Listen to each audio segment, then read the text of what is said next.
Alright, so we've made 3 adjustments. We said don't lean the shaft forward so the grip end of the club's pointing at your left hip. Make sure the grip end of the club's pointing just in front of your zipper, pretty much in line with your sternum. It can be slightly ahead of the sternum. The second thing was we adjusted the left square and hips and knees. I don't want the knees out of, I don't want the hips. I want everything turned this way, square or slightly closed.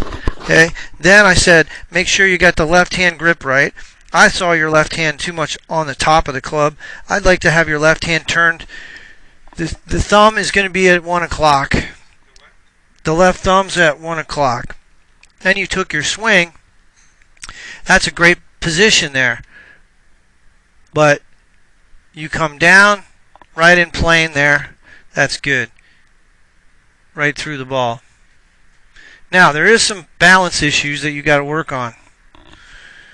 So I want you to keep practicing your balance exercises, because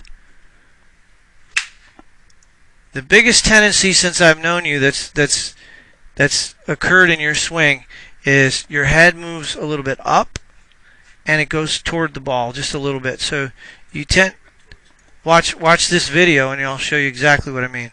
Watch the belly of your cap. Your head's going to move this direction. That's very slight. But so your head goes up slightly and your head moves toward the ball. It's very slight. So here's what I want you to do. Don't think about it on the golf course. Just go home. Here's your door jamb. Put your forehead a 1/4 inch from the door. Practice turning and don't touch the door jamb. So you see that's the door jamb, that arrow. Don't touch it. You just touched it. You say, how much is much? We're talking.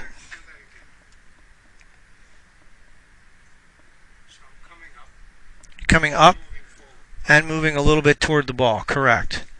But that's pretty much what I've seen from you over the years. Now, let's talk about the good stuff. The club face is beautiful at the top. That club face is good. Your left wrist is in a much better position now. And you're dropping it in the slot coming down. And I want you to think of swinging to 1 o'clock. I don't want your feet to get too wide. I want you to practice, let me see this. I want you to practice this drill. Place the golf club across your thighs, the mid portion of your thighs. Turn. Keep the club on your thighs and get your knees to squeeze together and come up onto your right toe. You play golf like this. Your feet never move. They stay glued to the ground and your feet are too wide. You don't get enough pivot. You don't get enough weight transfer. Correct. That's your drill. You got to hold that position. So that's a balance training exercise. That's not as easy as it looks. Right. Right. So your knees, Richard, should touch and you should come up and that right toe should come all the way up. Yeah, that's right. That's your exercise.